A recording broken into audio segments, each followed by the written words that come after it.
I knew that I had to go. I thought that I forgot. Move a little faster. So give me a sign, baby.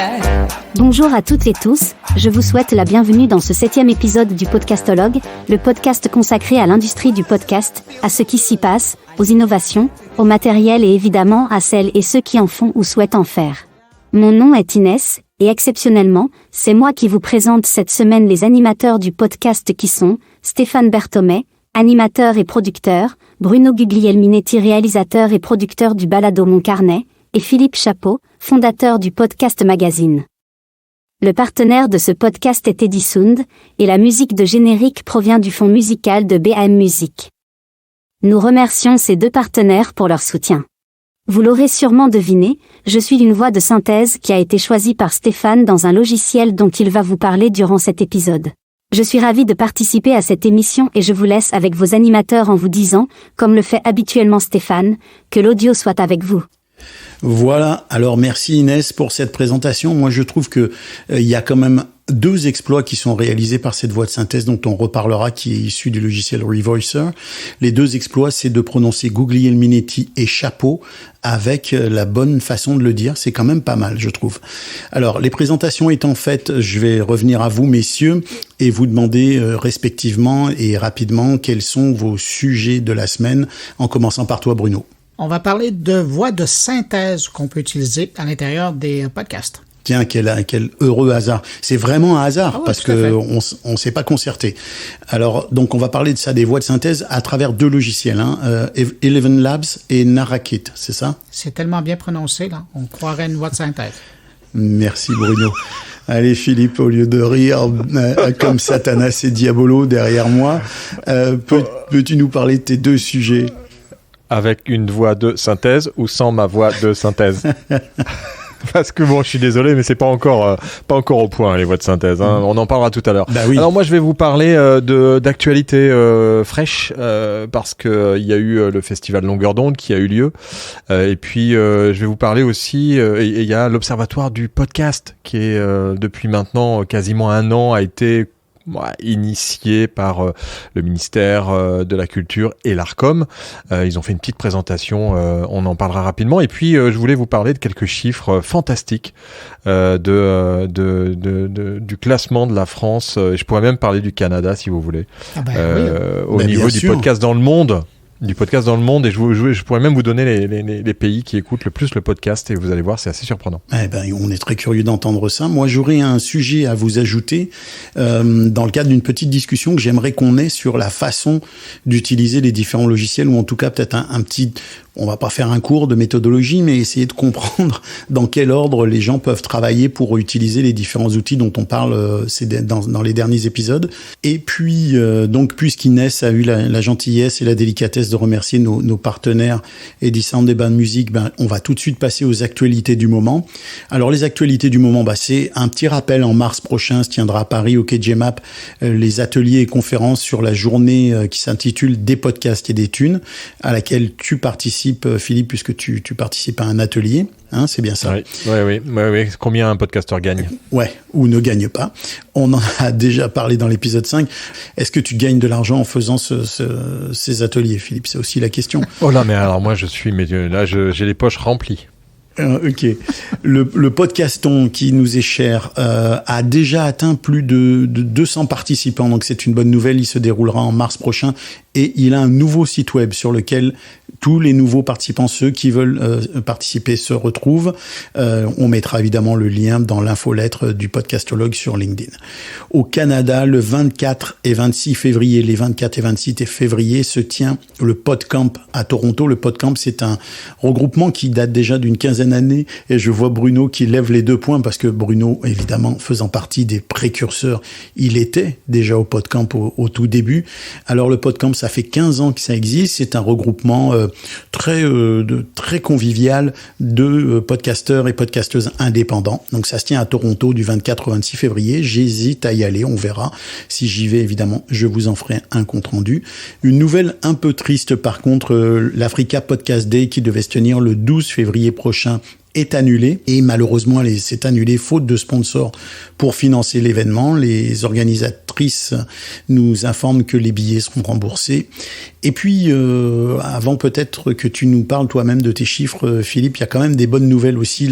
Un article de Forbes que je partagerai évidemment dans l'infolettre, qui s'attaque aux chiffres du podcast aux États-Unis où les écoutes ont augmenté de plus de 20% en une seule année pour le public de plus de 13 ans. L'auteur de l'article, Aaron Kressner, souligne que le chiffre le plus important est certainement, et je reprends ces mots, la voracité de l'auditoire une fois conquis, puisqu'on parle d'une consommation de plus de 8 épisodes par semaine. C'est vrai, j'avoue que c'est quand même pas mal. Le lien vers l'article toujours dans le podcastologue sur LinkedIn. Et puis, le festival Longueur d'onde vient de se terminer. Peut-être que tu nous en toucheras 2 mots quand même, Philippe, même si c'est pas à ton programme. D'après ce que j'ai entendu, parce que j'ai pas pu y aller évidemment depuis le Canada, ça a été passionnant et intense, et j'en parlerai peut-être dans un prochain épisode avec une invitée. Enfin, et je veux vous entendre rapidement avant qu'on parle de vos sujets, messieurs, là-dessus, Paradiso Media, le producteur de podcast qui avait fait Styx, dont j'avais parlé avec son directeur artistique Alexandre Widmer. On a fait un épisode du podcastologue sur Styx et la façon dont ce podcast à gros moyens, à gros déploiement avait été réalisé. Paradiso Media se lance maintenant dans l'édition et dans l'adaptation cinéma de l'un de leurs podcasts.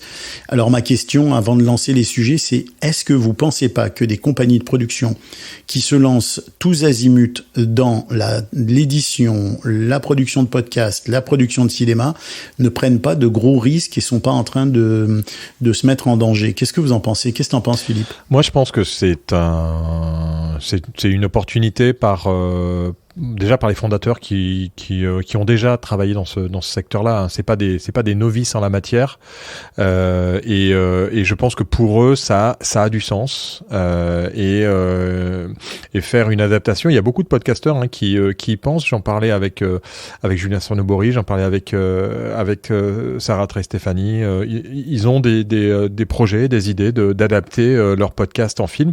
C'est vrai que c'est un peu un rêve pour un podcasteur, je pense, que de retrouver son podcast ou l'idée de son podcast directement sur le grand écran.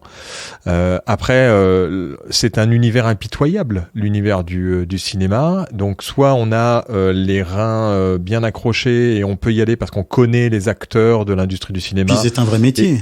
La production cinématographique, attention. Ah c'est plus qu'un métier, ouais. C'est j'irai pas jusqu'à la secte, mais c'est quand même une cooptation très très très très forte dans cette industrie. Et donc je pense que ceux qui veulent se lancer, faut qu'ils fassent très attention, en effet. Mais quand tu as déjà un pied dedans, c'est beaucoup plus accessible. Bruno, t'as un avis là-dessus? Évidemment. Non, mais c'est certain que quand on regarde ça, moi, je t'écoute là-dessus et je me dis que ça fait partie des différents volets de la monétisation qui viennent avec un podcast. Ah ouais, c'est un volet quand même. Ouais, c'est le volet. C'est le volet. Ouais, d'ailleurs, pour avoir discuté avec les gens de Paradiso Media il y a déjà un bon moment, je me rappelle que ils m'expliquaient que dans leur stratégie de départ, quand ils ont des projets, ils essayent dès le début de discuter production, télé, ciné, etc. Donc ça fait vraiment partie de leur stratégie de départ. Puis comme tu le disais, Philippe, c'est vrai que en ce qui les concerne, c'est peut-être un peu moins surprenant parce que c'est des gens qui viennent de structures qui ont déjà été impliqués dans les productions, différents domaines de l'audiovisuel. Et on s'entend que c'est pas pour toutes les balados. 3 gars qui discutent comme ça aux 2 semaines. Je suis pas sûr que ça serait intéressant de voir ça sur le grand écran. Tu serais surpris, Bruno. Tu serais surpris. Ouais, évidemment, ça dépend de qui va jouer ton rôle. Mais des serials comme tu fais, ça, il y a un intérêt à porter ça. Tu veux dire mes documentaires d'enquête? Oui, c'est ça. Oui, oui, bien sûr. Puis ça, on en reparlera certainement. Mais encore là, qui jouerait ton rôle? C'est ça l'histoire. On en reparlera certainement, un de ces 4. Ouais. On va maintenant lancer, sans plus attendre, nos sujets de la semaine. On commence avec toi, Philippe. Alors, l'Observatoire du podcast, qu'est-ce que c'est? L'Observatoire du podcast, c'est un lancement. Ça veut dire que ils sont en train de réfléchir à des pistes de réflexion pour les travaux qu'ils vont envisager. Et lors du festival Longueur d'onde, eh bien ils ont alors c'est Hervé Gotcho qui a fait cet exercice puisqu'il est responsable de la partie radio et audio à l'Arcom, et donc il a présenté présenté quelques slides lors de ce festival Longueur d'onde, et ce qu'on peut noter, et je reprends moi j'y étais pas, hein, donc je reprends des tweets qui ont été rédigés, notamment par Mathilde Meslin de Slate, où elle a repris donc des citations d'Hervé Gotcho en disant que voilà, il le cite, elle dit: le marché français est encore peu consolidé avec beaucoup de petites structures privées indépendantes, le marché publicitaire est encore limité si on compare à d'autres pays, c'est difficile pour un annonceur de se projeter quand il y a 2 normes de mesure et le marché est largement dominé par des gens qui ne cherchent pas à gagner d'argent. Donc en fait, il a essayé de faire un peu un résumé de l'état du podcast en France, il se pose encore pas mal de questions, et il y a eu un petit couac en disant qu'il ne comptabiliserait que les podcasts, il ne comptabiliserait pas les podcasts des particuliers, mais ils sont un peu rattrapés après quelques questions en disant que finalement ils allaient prendre en compte quand même ceux qui sont récurrents, mais ceux qui abandonnent les podcasts et qui sont particuliers, ils ne les prendraient pas en compte. Donc je pense qu'ils sont en train de se chercher. Ouais, il y a un enjeu, c'est sûr que pour eux, aller comptabiliser des micro-podcasts qui ont 2 épisodes, on comprend que ça soit pas intéressant. Maintenant, à partir du moment où tu es un organisme, je vais pas y dire gouvernemental, mais quand même que tu es issu de fonds publics, que tu te présentes comme l'observatoire du podcast, à un moment donné, il va falloir que tu fasses une job un peu générale, là, que tu t'intéresses à tout le monde, y compris aux particuliers, aux indépendants. Parce que... d'autant plus que c'est eux qui composent la majorité de l'écosystème de la podcast. Alors après, c'est comme en radio. C'est comme en radio. Il faut prendre tous les acteurs. Aujourd'hui, les acteurs indépendants, ils sont pas rassemblés, comme peuvent l'être par exemple les radios associatives en France au sein des confédérations et du syndicat de le SNRL ou la CNRA. Là, dans la partie podcast, il y a le PIA, mais qui ne rassemble que les sociétés de production et pas les labels et pas les podcasteurs indépendants qui en font principalement leur activité. Donc après, comment prouver que aujourd'hui un acteur n'est pas un particulier qui fait ça simplement pour le fun, ou alors c'est une activité à temps plein, c'est difficile, et il n'y a pas aujourd'hui de structure qui fédère ces acteurs, et c'est un peu ce qu'il dit dans ses remarques. Aujourd'hui, l'analyse qui est faite, elle n'est pas sur le fond très très fausse, c'est-à-dire que il y a des mesures d'audience qui sont quand même différentes, il y a des difficultés pour évaluer l'écoute réelle concrètement, et ça on peut pas aller contre ce qui est dit. L'organisation, elle est encore super limitée, et puis il y a une absence de représentants et une difficulté à interroger un panel représentatif. Donc c'est vrai, même si et ça demande surtout un énorme travail, parce que c'est que des indépendants à contacter, alors que en radio par exemple on contacte 5 structures et ça y est, on a déjà une idée de ce qui se passe. En fait, la question, c'est à quoi sert l'observatoire du podcast? Je veux dire, c'est quoi sa mission? Parce que si sa mission, c'est de compiler, de colliger de l'information... Alors, c'est ça, mais si c'est régulé et qu'il régule une partie du marché... ben non, après ça sera bon pour tous les acteurs, hein. C'est clair. C'est-à-dire que aujourd'hui l'Arcom elle a dans sa mission de gérer aussi la partie podcast, puisque je vous rappelle, elle a fusionné en janvier. L'Arcom a fusionné avec une autre structure qui était, je sais pas si vous en avez entendu parler, mais qui limitait en fait le téléchargement des vidéos, en fait les usages un peu dangereux sur le net, et maintenant avec ce nouveau nom, l'Arcom intègre justement aussi la partie numérique. Ouais, c'est toujours un peu... Je suis sûr que les auditeurs et auditrices trouvent ça un peu mystérieux, puis se posent beaucoup de questions par rapport à ça. Moi, en tout cas, je m'en pose. Je me demande quel est le but final de ce type d'organisation. Tu sais, est-ce que on n'est pas en train de rajouter un truc administratif sur une situation qui en a pas vraiment besoin? Moi, je trouve que c'est bien qu'ils le mettent en place. Ils l'ont fait pour la musique, l'Observatoire de la musique, qui calcule en fait quelle est la diversité de la musique en France dans l'écosystème. Donc ça a un avantage c'est un observatoire, hein, ça ne fait qu'observer, et après ça va aider l'Arcom à réguler, ça va aider l'industrie à se mettre en place. Et ça me fait penser que le gouvernement canadien, pendant la pandémie, je pense que c'est en 2021, avait fait un sondage auprès d'un certain nombre de podcasteurs, qu'ils soient professionnels ou amateurs, et sauf qu'on n'a jamais eu écho par la suite de ce que ça a donné, mais il y a cet intérêt de savoir à quoi ressemble ce phénomène du podcast à travers l'économie, hein, de savoir qui est derrière ça. Puis c'est intéressant parce que de mémoire, là, je vais avec les questions que j'avais vues moi sur le formulaire auquel j'avais répondu, et on demandait si on recevait des revenus. Avec ça. Si on employait des gens, et est-ce que c'était des individus, est-ce que c'était des entreprises, on voulait en quelque sorte avoir une image de est-ce qu'on avait affaire avec une industrie, puis si oui, ben elle était quelle taille, et là-dedans, les individus par rapport aux entreprises enregistrées, ça ressemblait à quoi? Alors, combien elle pèse? Exactement. Combien pèse le podcast aujourd'hui? Si tu te bases sur le volontariat et puis sur une étude ouverte à tous, bah t'as pas besoin non plus de donner du mal. Là, tu vas les avoir les résultats, tu vas les avoir les chiffres. Puis il y en a quand même des chiffres qui existent. Ouais, bon, c'est très bien l'idée de l'observatoire, mais il y a quand même une base de chiffres qui existe. Ouais, mais ça c'est le gouvernement qui va avoir ses propres chiffres. Oui, mais les chiffres, on en a déjà parlé. Hein. Les chiffres, on l'a vu au Paris Podcast Festival, on voit dans les études qui sont commandées toujours par les uns et les autres, obligatoirement, on sait que ça a ses limites en fait, les statistiques auxquelles on a accès, et que ça soit par les études qui mesurent aujourd'hui l'audience ou les autres organismes qui font leurs propres études pour faire parler de leur événement. Et moi, j'en fais partie. Hein, on l'a fait pendant le Paris Radio Show, et ça fait parler. Mais au final, est-ce que vraiment ça a un intérêt? Là, l'observatoire, il est aussi là pour durer, il est là pour rester en fait. Je pense que, et je me réfère toujours à l'Observatoire de la musique, aujourd'hui l'Observatoire de la musique, il permet vraiment de voir comment la musique est utilisée dans les différents médias, que ce soit les médias radio ou les médias en ligne. Non, mais c'est un point, Philippe, sur la continuité, tu as raison.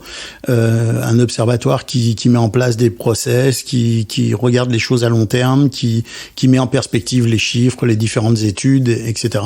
Ça évitera au moins, certainement, en tout cas, on peut l'espérer, qu'il y ait des statistiques qui soient basées sur 900 ou 1000 personnes qui témoignent de telle ou telle pratique habituelle. Et puis c'est le ministère de la Culture et l'Arcom qui s'intéressent au podcast. Faut quand même, c'est quand même, on va pas, enfin, tu vois, s'il y avait pas ça, on dirait, mais pourquoi personne s'interesse au podcast? Mais t'as raison, c'est bien, hein, c'est très positif, ça.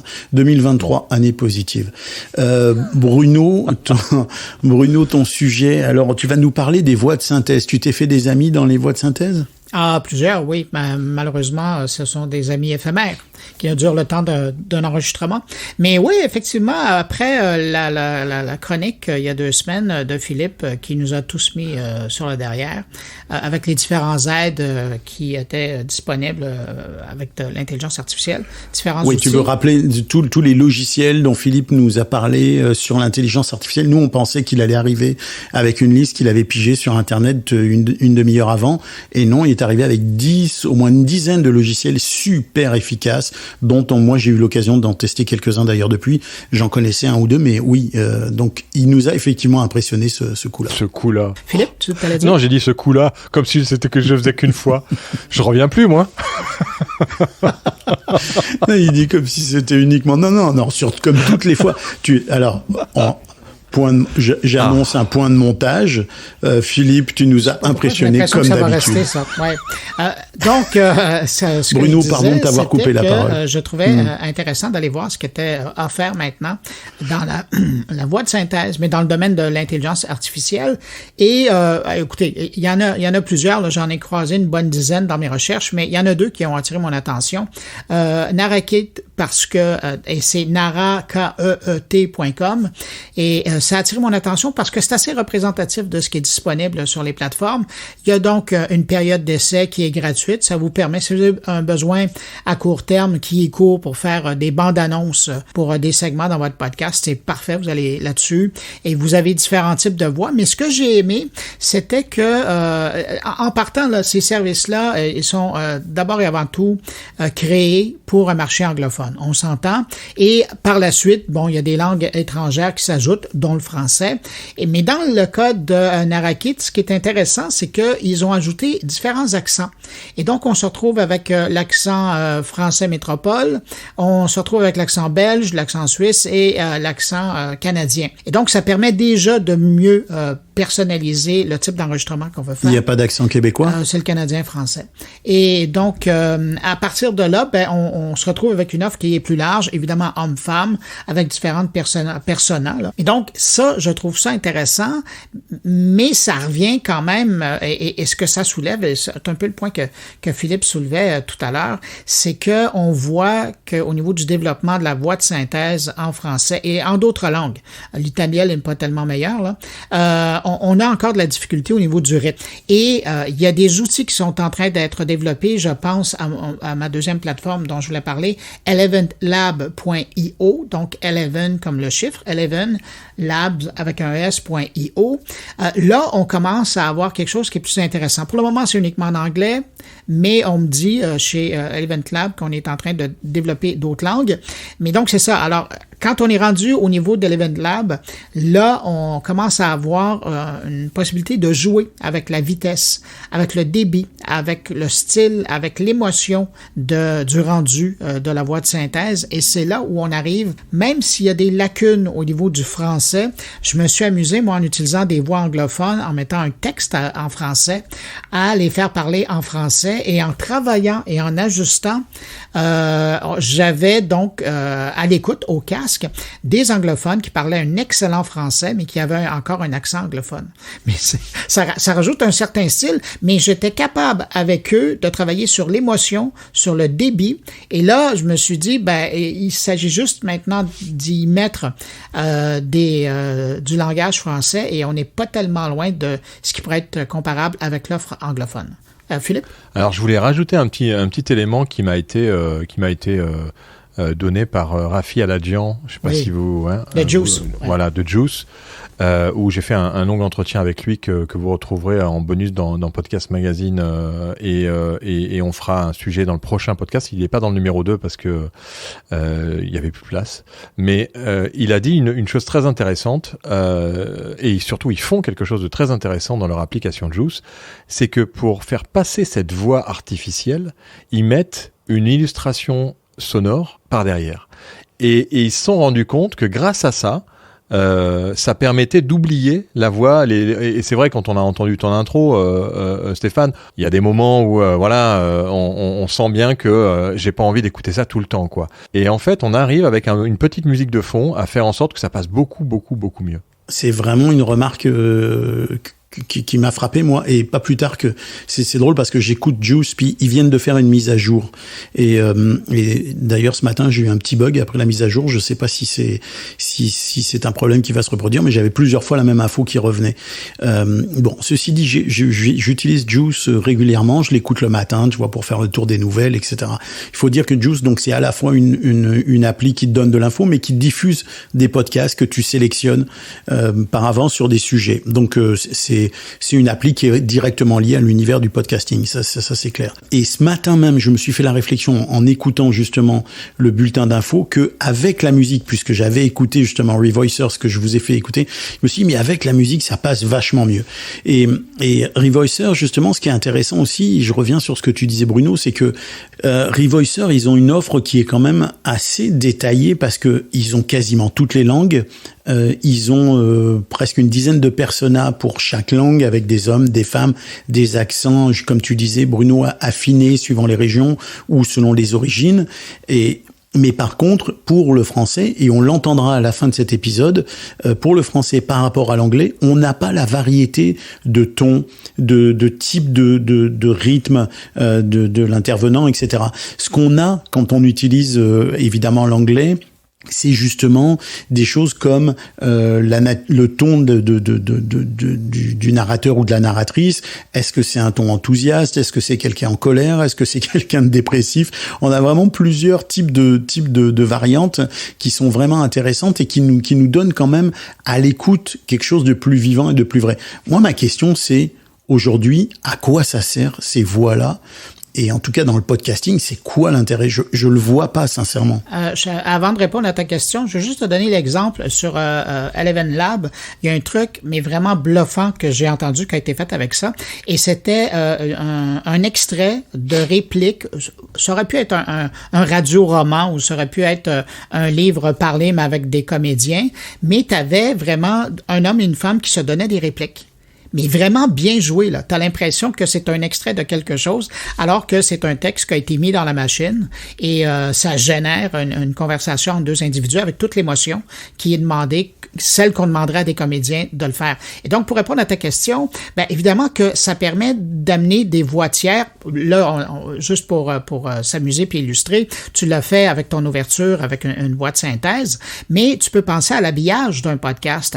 Les petites sections, si tu as plusieurs segments différents dans ton podcast, ben plutôt que toi d'utiliser ta voix pour l'annoncer, tu pourrais avoir un petit jingle et c'est une voix comme ça qui vient de l'annoncer. Quand tu fais ça m'est déjà arrivé dans le passé à un moment donné, j'avais fait une demande d'entrevue avec quelqu'un au gouvernement canadien et puis après plusieurs tentatives, il y avait personne qui voulait me parler, mais on m'a dit, ben on peut vous envoyer des réponses écrites. J'ai dit, savez-vous quoi? Faites donc ça. Et j'ai pris les réponses écrites et je les ai fait lire par une voix de synthèse, mais j'ai bien expliqué aux gens, aux auditeurs, que on avait refusé de me parler de vive voix parce qu'on voulait pas avoir de suite à mes questions, mais qu'on m'avait envoyé des réponses. Alors, je vous présente les questions et je vous présente les réponses écrites. Donc, on peut l'utiliser comme élément d'animation. Puis évidemment, plus tard, moi, je pense facilement d'ici quelques années, quand on aura la flexibilité au niveau de la langue française avec ces voix de synthèse, ben, carrément de faire des dramatiques audio avec ça. Moi, je pense qu'il y a deux choses auxquelles pour lesquelles c'est intéressant. La première, c'est d'avoir de l'accessibilité à ces contenus écrits. Et donc ça, les voix de synthèse apportent cette accessibilité-là pour ceux, et c'est vrai que tous les contenus ne peuvent pas être lus par des voix naturelles. Donc je trouve que ça c'est utile parce que ça rend accessible tous les contenus écrits de manière audio. Et puis la deuxième chose que je vois qui peut être intéressant et qui arrive parce que Descript le propose aujourd'hui, c'est le clonage de ta propre voix. C'est-à-dire que en fait ces technologies d'intelligence artificielle sont en train de s'améliorer tellement, d'auto-apprendre par le biais de tous. Vous avez vu, hein, il y en a pléthore maintenant de solutions d'intelligence artificielle et ce qui va faire baisser les tarifs et progresser encore plus la science. Et donc, quand on va s'enregistrer soi-même, et c'est ce qu'on peut faire sur Descript déjà, hein, puisqu'ils ont lancé l'offre de clonage où on s'enregistre pendant une demi-heure. Alors, faut avoir une demi-heure à perdre. On s'enregistre en fait en anglais. Je pense pas qu'ils le proposent encore en français, mais en anglais, tu t'enregistres pendant une demi-heure et après tu lui donnes un texte. Et c'est ta voix que tu entends. Philippe, ça existe déjà, mais dans l'ordre du médical. Je pense à des gens qui sont pris de maladies comme la SLR, où ils ont accès à la synthèse vocale. Et il y a même des entreprises au CES de Las Vegas, j'en ai rencontré 2, des entreprises françaises qui offraient le service en français. Et après seulement maintenant 15 minutes d'enregistrement de ta voix, à répondre, à lire des extraits qui sont prévus, mais 15 minutes, là, on n'est plus dans les 8 heures de demande comme une certaine époque. On arrive à cloner ta voix et ces gens-là retrouvent la voix, lorsqu'ils perdent leur voix, ben, ils peuvent avoir accès par un générateur de voix de synthèse à la voix qu'ils ont préenregistrée dans le passé. En fait, Stéphane, si tu perds ta voix, on pourra continuer à faire le podcastologue, tu n'auras plus qu'à écrire du texte. T'imagines? Ouais, mais j'ai quand même des préventions par rapport à ça. Bon, d'abord, pour le sujet de l'accessibilité, c'est clair que ça, c'est indiscutable, c'est vraiment pratique. Pour les malvoyants, c'est vraiment des sujets qui vont faire avancer les choses. Mais là, si on s'en tient au domaine du podcasting, là, du podcast, on fait un podcast. D'abord, on a le plaisir de parler. On s'entend que on ne fait pas un podcast pour avoir le plaisir d'écrire notre texte à l'avance. Moi, quand j'écris décrit la ligne conductrice du podcastologue, c'est pas vraiment le moment le plus agréable de mon émission. Mais bref, donc il y a quand même ce truc-là dont moi j'ai beaucoup de mal à comprendre pourquoi on substituerait là le plaisir qu'on a aujourd'hui à être ensemble et à discuter ou à raconter des histoires, puisque moi je raconte des histoires à côté ou je fais des enquêtes à côté dans lesquelles je raconte des histoires. Pourquoi je substituerais un robot numérique à ce travail-là qui est une partie super intéressante d'une part, et d'autre part, jusqu'à quand on va, non, il n'y a pas d'autre part. En fait, il n'y en a pas d'autre part. Non, mais bien essayé. Pourquoi, bien essayé, merci. Non, mais pourquoi on s'en est mais ça dépend des formules. Mais quelle formule permettrait ça? C'est ça formules. qui m'interpelle, moi. Moi, je pense simplement avec la formule désolé, je vais le mentionner, mon carnet, où j'ai des extraits. Moi, j'aimerais ça de temps en temps aller chercher des extraits. D'ailleurs, ça, je l'ai pas mentionné, mais Eleven Lab, comme le disait pour District, c'est Descript. On peut ajouter une voix de quelqu'un, un échantillon, et par la suite, il va nous générer un texte. Et donc, moi, il n'y a rien de plus agréable que de rentrer, puis je l'ai fait le test là, avec la voix de Steve Jobs, et lui donner un texte et lui faire dire ce que je voulais. Ça pose, après, ça pose d'autres enjeux, notamment le fait que, ça reste sa voix à lui, là, c'est quand même quelque chose de profond. Ouais, mais imagine-toi, en ouverture je te dis pas que c'est ce qu'on va faire, mais imagine-toi la prochaine fois que t'as l'ouverture de pour l'ouverture du podcastologue, tu te retrouves avec Steve Jobs, qui quand même était à la genèse du iPod, qui a généré par la suite l'arrivée du podcast. T'as Steve Jobs qui dit que il aurait aimé inventer le podcast. Et là, attention. Je suis pas sûr que j'aurais le droit. Je suis pas sûr que j'aurais le droit légalement. Et je suis pas sûr que j'aurais le droit de faire ça parce que c'est un élément qui lui est propre. Je suis pas certain que j'aurais le droit de faire ça. Mais d'une part, je suis pas certain que j'aurais le droit de faire ça. Oui, ça peut être drôle. D'autre part, tu vois, on a utilisé des voix dans certaines de mes enquêtes documentaires, comme dans l'ombre du doute, dans l'une d'entre elles qui est l'affaire Dupont, où on a des rapports de police et évidemment on n'a pas les policiers de l'époque pour nous les lire. Donc on a engagé un comédien qui nous lit les rapports de police. Mais on a choisi un comédien qui a une voix qui sonne un peu d'époque, qui sonne un peu années 60, une voix un peu rugueuse, une voix dont dans l'imaginaire on replace le policier de l'époque. Alors ce truc-là, ça c'est du fine-tuning que tu n'auras quand même pas avec une voix numérique, à moins d'y arriver dans 5, 10 ans, 20 ans peut-être. Dans 5 ans, tu pourras y arriver. 5 ans, ça va vite. Oui, c'est vrai que ça va vite, mais pourquoi très alors l'autre question, c'est les comédiens, les comédiennes, les gens dont c'est le métier d'être des voix. Oui, mais Stéphane, c'est vrai dans toutes les industries. Alors, entre autres, le métier écoute, en Chine puis en Corée du Sud, ils sont amusés il y a plusieurs années à faire un clone de leur anchorman, de leur chef d'antenne, et les bulletins étaient lus par ces clones-là. Et c'est en vidéo. Alors, imagine pour l'audio, t'as pas de lecteur de bulletin de nouvelles, mais t'as une intelligence artificielle, t'envoies le texte. Et Philippe, faut qu'on fasse gaffe parce que je vais dire, Bruno, là, je sens qu'il est capable de nous remplacer par des voix de synthèse dans pas très très longtemps. Mais je me demande si c'est pas déjà une voix de synthèse, Bruno, en fait. Enfin, est-ce toi, Bruno, derrière cette voix? Prouve-nous que tu es Bruno. Prononce ton nom de famille pour D'ailleurs, voir. c'est un excellent sujet dont vous parlez.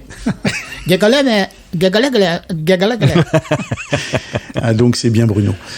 Parce qu'on a bien entendu que la voix de synthèse, elle a bien prononcé ton nom. Honnêtement, c'est pas facile, parce que j'ai entendu beaucoup de gens l'écorcher. Le mien, on l'écorche, alors le tien, inutile de le dire. Ouais, mais tu sais que le truc, quand tu travailles avec une voix de synthèse, c'est d'écrire les mots phonétiquement. Et à partir de ce moment-là, ça fonctionne très bien. Moi, mes meilleurs amis pour prononcer mon nom de famille, ce sont les voix de synthèse, parce que le début, plutôt qu'avoir un UG, j'écris OU, alors ils comprennent très bien. Alors c'est Gouliel Minetti. T'as raison, et c'est un point que tu amènes qui est très très juste, parce que j'ai dû moi-même ajouter... mais je pense que j'en ai amené quelques-uns. Beaucoup. Je pense que de ramener ça simplement à ce point-là, c'est presque vexant. Je pense que Stéphane, aujourd'hui, il nous ramène, il nous rabaisse. C'est fou, hein? C'est parce que je me suis découvert des nouveaux amis de synthèse, Eleanor, Mathis, Aldéric, Madeleine, voilà, tous des gens qui sont moins compliqués que vous. On a congé le mois prochain, Philippe. Mais tu seras moins seul, comme ça, t'as raison. Non, mais là où vous avez un point, c'est que effectivement, quand j'ai rédigé le texte en question, j'ai dû ajouter, par exemple, des liaisons qui sont les liaisons fatales en orthographe, mais qui sont des liaisons qui lui ont permis d'avoir une prononciation correcte. Bon, alors on va laisser nos amis de côté. Moi, je suis très content de continuer avec vous, les gars. Ne me lâchez pas comme ça. Philippe, We Are Social, c'est quoi cette étude ou en français We Are Social? Ouais, c'est une étude en fait qui existe depuis déjà un certain temps, hein, qui rassemble vraiment les données de tous les internautes, toutes les gens qui sont connectés à Internet aujourd'hui dans le monde. Mais c'est devenu un baromètre avec le temps. C'est un vrai baromètre. Ouais. Et là, ils ont sorti l'étude. Alors, il y a un peu de tout. Hein. Il y a du streaming, il y a le nombre de personnes connectées dans le monde. Alors, ça fait peur. Hein. Ce sont des chiffres qui sont colossaux, hein, puisqu'on est à 8 milliards de personnes connectées à Internet. Philippe, connectés ou qui ont un accès à Internet? En fait, c'est connecté à un device ou à un service. Ah ouais, quand même. Hein. Donc c'est 8 milliards et le nombre de personnes qui ont un téléphone portable, c'est 5,4 milliards, soit 68% de la population qui a un téléphone portable aujourd'hui. Donc il y a plein de chiffres qui sont donnés dans cette étude annuelle qui est sortie en janvier. Et ce qu'on va aller à l'essentiel parce que c'est quand même ça le plus important. Mais Philippe, si tu peux me permettre, parce que les gens qui nous écoutent se disent 8 milliards. 8 milliards, c'est la population totale de la planète. Hein. Oui, mais ils ont plusieurs téléphones. Oui. Mais donc, c'est ça. Alors, une personne peut avoir plusieurs appareils. Exactement. Ah oui, mais ça a été noté, hein, de toute façon. Hein, c'est clair. Pour aller directement sur la partie... est-ce que vous savez combien, aujourd'hui, par jour, on écoute de la musique en streaming, en moyenne? Combien d'heures? Ouais, combien d'heures? Ah, ça doit être impressionnant. Écoute, je te dirais 6 heures, moi. Ah non, t'es loin, Bruno? Facilement 15 heures. De musique par jour, 1h38 en moyenne. Vous voyez, vous êtes vraiment bien planté sur les chiffres. Ouais, mais moi, si je compte mes 3 téléphones, j'ai au moins 15 heures. Non, mais vous êtes complètement à côté de la plaque, les gars. Au niveau de la musique... Non, mais attends, pour 1h30, ouais, bah ok, mais c'est parce que nous, on n'est pas représentatif. En moyenne. De toute façon, Bruno, mais non, mais en moyenne de tous ces gens qui sont connectés. Hein, ouais, c'est ça. Bah oui, c'est d'accord. Donc, il y a des pays... donc, c'est une moyenne. La moyenne, elle est quand même beaucoup plus basse que votre utilisation personnelle. Il nous a eu donc, c'était quand même vilain de la part de Philippe. Ouais, c'était très vilain. Mais on va arriver au podcast. Au niveau de l'écoute de streaming, on va parler des pays. Est-ce que vous savez quel est le classement, déjà la moyenne au monde de gens qui écoutent du streaming, de la musique en streaming par semaine? Là, on veut plus répondre. Non, tu veux plus répondre. Alors, je vais vous donner la moyenne. Je vais vous donner la moyenne et vous me dites si le Canada ou la France sont au-dessus ou en dessous de la moyenne. La moyenne, c'est 39,1%. De quoi? De ces gens qui sont connectés, qui écoutent de la musique en streaming. 39%, c'est la moyenne. Le Canada est juste sur la ligne. Ouais, le Canada, plus ou moins autour. Eh bien, en fait, on est au niveau du Canada, c'est la 26e position, mais la moyenne est de 39% et la moyenne, elle est au-dessus de ça. Donc, le Canada est 26e, elle est en dessous de ces 39%, elle est à 37%, 37,4%. Ah, c'était bon, hein, 39, 37. Ouais, on n'est pas loin. De gens qui écoutent du streaming. La France, elle, est 33e dans sa position.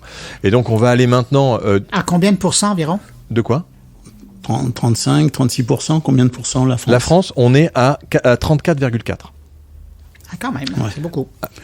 Tout ça, et honnêtement, pour des chiffres comme ça, ça se joue à peu. Hein. Oui, ça se joue à peu. 3%, c'est aussi il y a aussi une marge d'erreur. Le premier, c'est le Brésil. C'est quand même assez surprenant. Brésil avec 50%, l'Indonésie avec 50% et le Mexique, suivi de la Norvège et des Philippines dans le top 5 de ceux qui écoutent de la musique le plus. Allez, on va aller vers le podcast maintenant parce que c'est quand même ce qui nous intéresse le plus. Et je vais repartir avec mes questions. Donc, à votre avis, combien en moyenne, dans tous ceux qui sont connectés à Internet et qui ont des devices, combien on écoute d'heures en moyenne par semaine? Avant qu'on réponde, t'as remarqué, Bruno, comment Philippe est en train de reprendre son ton de gars de radio?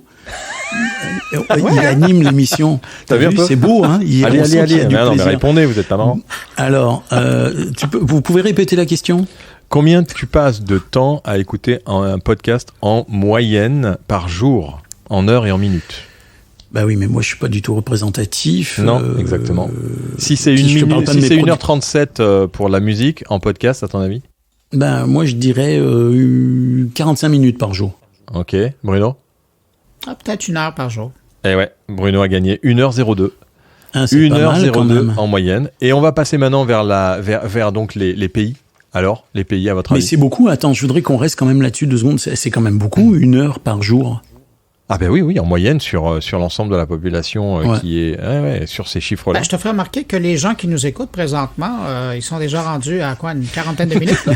Ça passe vite. Et je me demande quelle est la place du podcastologue dans les statistiques mondiales d'écoute de podcast. Ça doit représenter quand même quelque chose Oh là là. de plusieurs Non, zéros après la virgule. Énorme. Énorme. Alors, tu as d'autres questions pour nous, Philippe? Parce que Ouais, on apprend beaucoup de choses avec donnez-moi ce jeu. Donnez-moi maintenant la place. Alors déjà, quelle est la moyenne, le pourcentage en moyenne de gens qui, par rapport à toute cette population, qui écoutent du podcast? En moyenne, le pourcentage de cette population qui est connectée, combien, à votre avis, écoute des podcasts chaque Ok. jour? À la grandeur de la planète. Et je pense qu'il sait pas. Chaque lui-même. semaine. Mais Non, mais à la grandeur de la planète. population mondiale qui écoute du podcast. Ouais. De ces Ouh là gens là dont je vous ai parlé qui ouh sont là là, connectés. c'est compliqué. Un pourcentage. Des 8 milliards de tout- connectés. Là. Tout à l'heure, la moyenne. 25%? Tout à l'heure, vous vous rappelez de la moyenne du streaming musical, elle était à 39. 39. Hein. Ouais, je dirais 28%. Ouais, c'est encore Bruno qui gagne avec 21,2%. Ça, c'est la moyenne. Stéphane, du tu monde. devrais consulter l'étude la veille de C'est l'émission. surtout, ça c'est t'aiderait. exactement ce que j'étais en train de me dire. Je me rends bien compte qu'il y en a 2 qui ont regardé les chiffres et un Mais non. qui passe pour le baluseau de service. C'est pas joli. Et la France dans tout ça, elle est combien dans la France dans tout ça, à votre avis, sur 50? Attends, Philippe, avant que tu donnes les résultats, fais attention parce qu'il y a eu une étude qui a été menée par Oui. Havas sur le sujet. L'automne dernier, On va ça pas- allait Mais mal. justement, en ça va être des très amis. très marrant. On va pas se faire des amis. Alors vas-y, donne-nous les chiffres. Moi, je prends 44e sur 50, la France. Ouh. 44e À combien de pourcentage? avec très bon. exactement 14,4%. Je vous disais, Ouh, c'est pas beaucoup. que les chiffres en fait étaient boostés en France et qu'on disait ouais, il y a 30% de la population qui écoute du podcast. Non. C'est Ouais, pas le c'est cas pas par beaucoup, rapport à hein. cette étude. Alors après, Et le Canada? et le Canada, eh bien le Canada est plutôt bon élève puisqu'ils sont 22e. Et on est à combien de pourcents? Avec Et vous êtes à 21,1%, vous êtes à la moyenne mondiale en fait. C'est pas mal les chiffres qui sont annoncés ici d'ailleurs. Ça, c'est Ouais. assez cohérent avec les chiffres qu'on nous donne Bah, ici. Quand j'ai lu cette étude, je me suis dit, tiens, enfin des chiffres qui, pour moi, représentent à peu près la réalité. Et après, ce que j'ai découvert aussi, vraiment, dans ce top 5, c'est que le Brésil, l'Indonésie, le Mexique, la Suède Ouais. et l'Afrique du Sud étaient les plus gros auditeurs de podcasts, avec plus de 30%, jusqu'à 42,9% au niveau du Brésil. C'est vachement intéressant. On devrait peut-être faire un épisode en espagnol. Là, il faut trouver une intelligence artificielle qui va traduire le podcast en espagnol. Moi, yo hablo espagnol, amigo. Bon, et je voulais simplement vous donner Enquête. les noms des 5 derniers après la France: le Maroc, l'Égypte, le Ghana, la Corée du Sud, la Russie et le Japon. Voilà pour les chiffres, pour vous dire que la France est quand même bon dernier.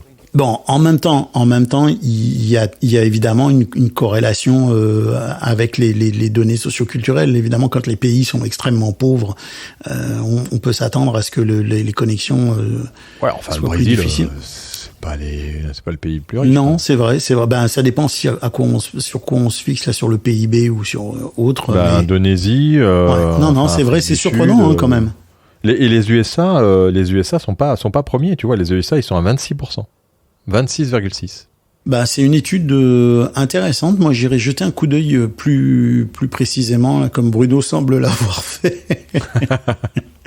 J'irai jeter un coup d'œil et puis, comme d'habitude, ben, on mettra le lien avec l'étude sur l'infolettre LinkedIn. Messieurs, est-ce que vous avez d'autres considérations et d'autres sciences à nous apporter sur la question des voies de synthèse et de ces statistiques, où on passe à un prochain segment sur lequel c'est moi qui vais vous interroger maintenant, parce que en fait, j'ai discuté à plusieurs reprises là récemment, et puis je vois dans les groupes des gens qui posent des questions sur comment on fait ci, dans quel ordre on fait ça, etc. Et je me rends compte qu'il y a beaucoup de gens qui sont des gens qui font du podcast de façon indépendante, qui ne savent pas dans quel ordre ou de quelle façon ils vont monter leurs épisodes, nettoyer leurs épisodes, etc.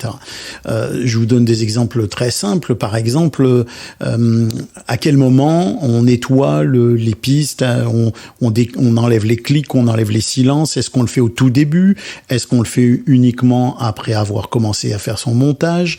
À quel moment on fait ses niveaux? À quel moment toi, Bruno, par exemple, tu utilises Auphonic, puisque de temps en temps tu nous disais que tu utilises Auphonic. Comment vous voyez ça, vous? C'est quoi le mode opératoire pour vous? Je vais commencer par toi, Bruno, pour pas que vous parliez en même temps. À moi. Non, écoute, ça c'est pas une guerre de chapelle, mais chaque technicien, chaque monteur, chaque réalisateur a son approche par rapport à ça. Mais c'est sûr que le traitement de fin, donc tout le travail d'élagage, de nettoyage des enregistrements, ça doit se faire au départ, une fois que tu as les pistes d'enregistrement. Mais c'est sûr qu'il y a du travail qui doit être fait en amont. La compression sur les microphones, idéalement, tu fais ça à la prise de son pour t'assurer que les niveaux sont bons, la voix, elle est comme celle que la personne qui donne l'entrevue, qui parle, veut être représentée dans ton enregistrement. La même chose pour... Donc, il y a une partie de traitement qui se fait en amont, lors de l'enregistrement. Donc, toi, tu es partisan de ça. Toi, tu dis, si tu as un système de compresseur, par exemple, moi, j'utilise une Rodecaster, j'ai un compresseur sur la Rodecaster, j'ai même les effets Afex ou Apex, je sais pas comment ils appellent ça, qui te donne qui permet de booster ta voix et d'avoir plus de coffres que presque comme Philippe d'ailleurs, tu vois. Ouais, mais lui c'est naturel. Donc toi t'es partisan, et Philippe c'est naturel. Donc toi t'es partisan d'insérer ça, d'utiliser ces effets-là au départ, alors que tu vois par exemple un des réalisateurs avec lequel je travaille à Radio-Canada, lui il préfère recevoir un son totalement plat à l'enregistrement pour le travailler ensuite. Donc déjà là on n'est pas d'accord. Philippe, toi tu fais quoi toi? Alors moi c'est très simple, moi je suis d'accord avec ton ingé son, c'est-à-dire que il faut le naturel, l'enregistrement pur. La première des choses, c'est bien entendu faire attention à ce que lors de son enregistrement, on ait un bon micro. Tu veux peut-être recommencer celle-là, ouais. Philippe? Ça se montait bien. Hein. Lors de son Lors de son enregistrement, ce qui est important, c'est d'avoir un bon micro et d'être dans une situation d'enregistrement idéale. Ça, c'est la première des choses pour éviter d'avoir à retravailler tout ce que tu as à faire. Et enregistrement en wave, sans compression, sans rien, sans aucun effet, qu'on soit sur une Rodecaster, sur une Zoom P8, sur un Zoom, peu importe, aucun traitement à l'enregistrement. Et c'est après qu'on va éventuellement Oui, mais je reprends quand même le point que tu donnes au départ. C'est vrai que c'est la base de la base, c'est enregistrer dans des bonnes conditions audio, éviter de l'écho au départ, ayez un bon micro, bref, faites les choses comme il faut, comme on dit en anglais, what you wreck is what you get. Elle est bonne celle-là, non? Vous la trouvez pas bonne? Ok, bon, tant pis. C'est pas grave, je la couperai au montage. Ce que tu enregistres, est-ce que tu gardes ou est-ce que tu possèdes? Bref.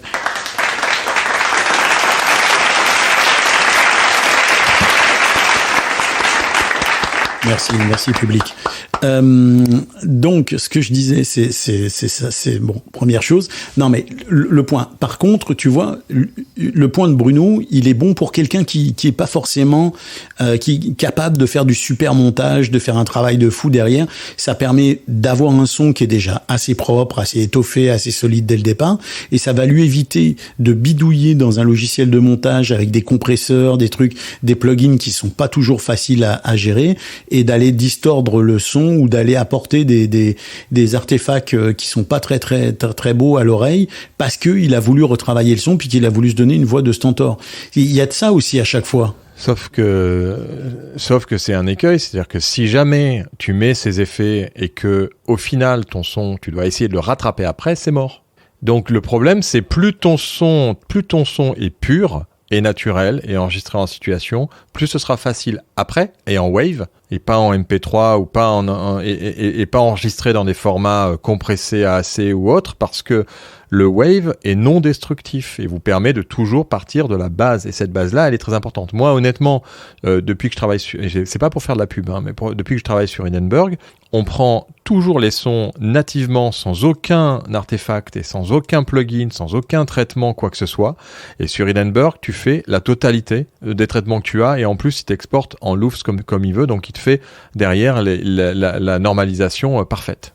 Ça, je suis d'accord. C'est vrai que j'avoue que moi, en utilisant Hindenburg, j'ai vraiment découvert une façon de travailler qui est pas hyper pointu sur certains trucs, mais qui est quand même vraiment, vraiment convivial, notamment le profil de voix. Moi, je trouve que le profil de voix dans Hindenburg, c'est vraiment formidable.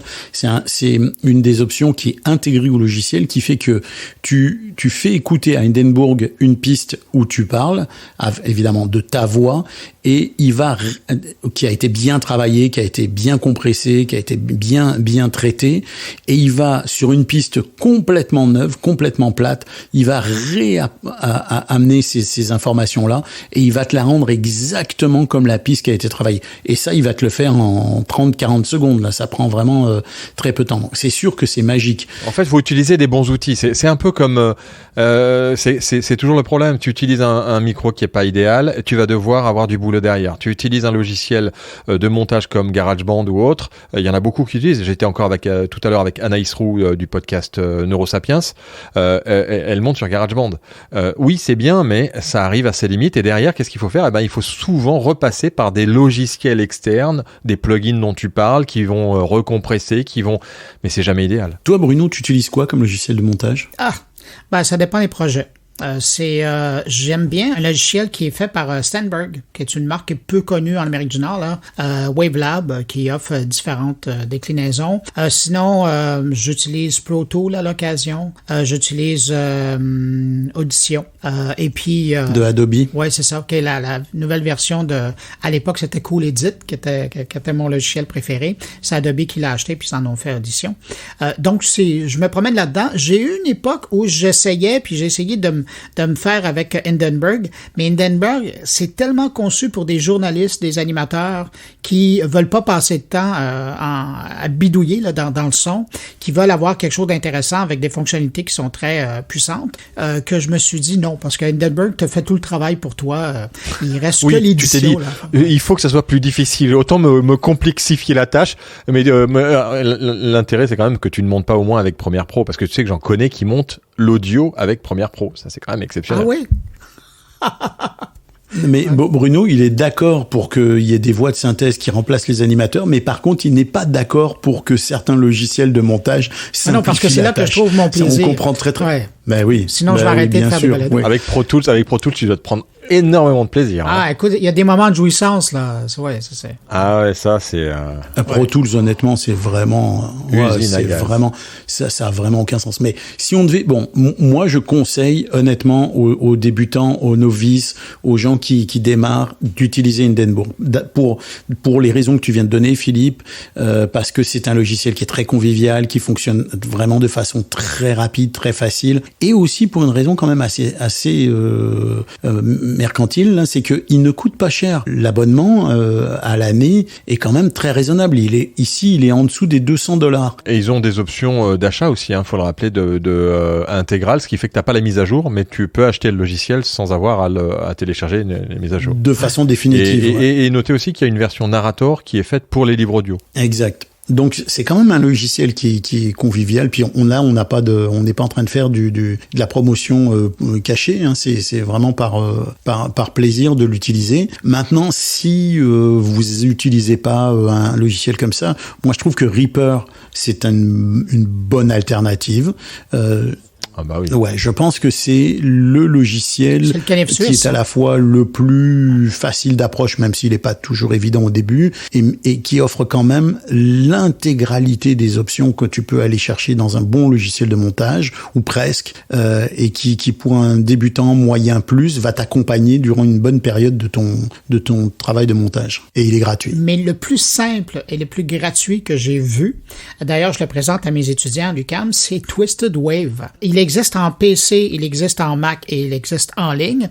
Et ça, c'est intéressant, mais c'est vraiment, écoute, c'est tellement simple que il y a qu'une piste et c'est en mono. Et donc... mais là, tu limites le bébé. Oui, là. tout à fait. Ouais. Pour certains projets, pour certaines personnes, si c'est que de la voix humaine et c'est un projet narratif simple, ça fait l'affaire. Et c'est drôle parce que au niveau du montage, évidemment, le montage peut se faire là. Ici, on a plusieurs éléments.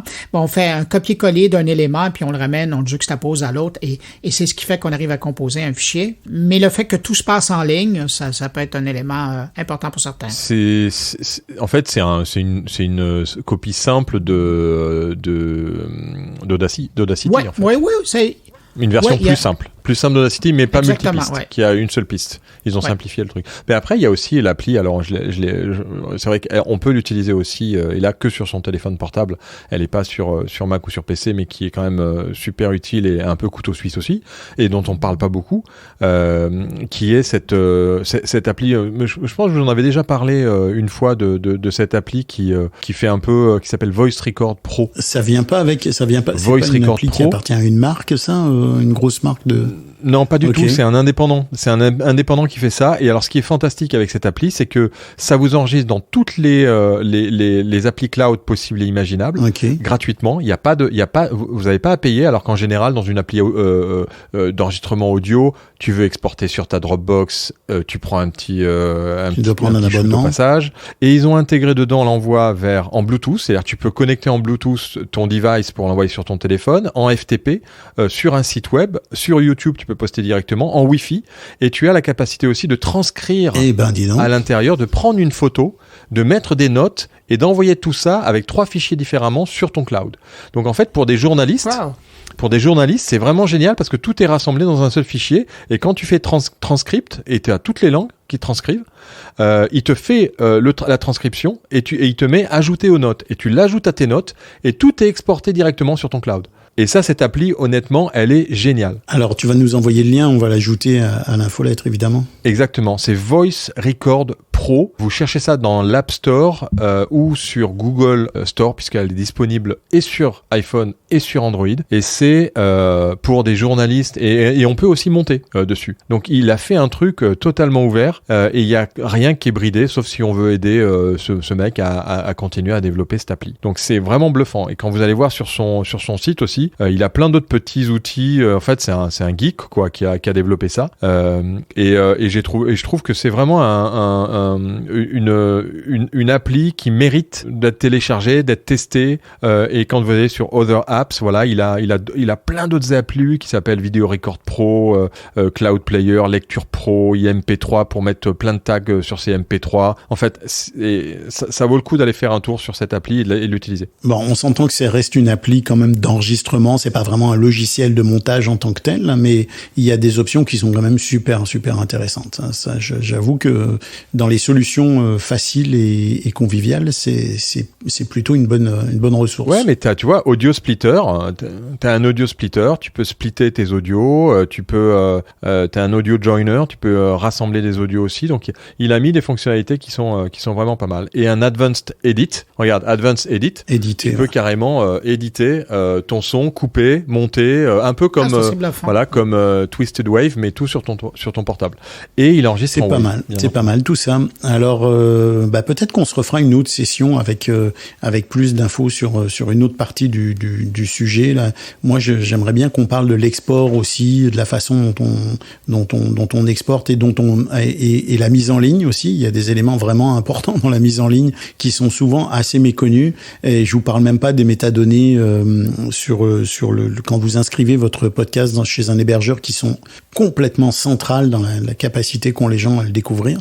Mais sur ce, messieurs, je pense que il est temps de nous laisser. C'était une émission super intéressante, et on va recommander aux auditeurs et aux auditrices de poursuivre la discussion sur le groupe Facebook, le Café du Podcast, et de lire évidemment l'infolettre du Podcastologue, d'écouter aussi mon carnet et de lire le prochain Podcast Magazine qui, d'après Philippe, va bientôt sortir. Ça y est, Philippe, tu y es? Allez, un dernier mot là-dessus. Ouais, il faut l'acheter avant de le lire. Je veux quand même préciser. Faut l'acheter avant de le lire. On est d'accord. Bon, et puis, puisqu'on a commencé avec une voix de synthèse, on va terminer avec une voix de synthèse. Je remercie quand même Revoicer qui m'a offert un essai gracieux. C'était très sympa de leur part. Et cette fois, on va y aller avec la version anglaise. Et vous allez voir effectivement que il y a quand même des variations dans le ton, dans le rythme, qui sont vachement plus sympathiques. Alors, je laisse le micro à Kayla, et je lui demande de nous fermer cet épisode. Messieurs, je vous dis à bientôt. This podcast is a GoScript Media production. It is produced by Bruno Guglielminetti and Stephen Berthomet. The music you have heard comes from the musical catalog of BAM Music, and we thanks our partner, Edisound. My name is Kayla, from Revoicer, and I'm in charge of closing this episode, which, between you and me, is really great. You will find Stephen at the animation next week for the interview episode with a guest. Until then, don't hesitate to comment on Apple Podcast and elsewhere all the good things you thought about this episode. Recommend it to your friends, neighbors, dogs, cats, and share it around you. And to finish, as Stephen likes to say, may the audio be with you. Bon, ben. Ouais, mais c'est bon, en anglais, ça commence Ça punch un peu plus, hein. avoir la gueule. Ça punch un peu plus. Ouais. Bon, ben, merci, messieurs. Why does it have to feel so good? I knew it, I had to go. Move a little faster. I thought that I forgot. Give me a sign, baby. I wish that I could step inside. Move a little faster. Oh, why? Move a little faster. Move a little faster. I knew it, I had to go. Move a little faster. Step inside.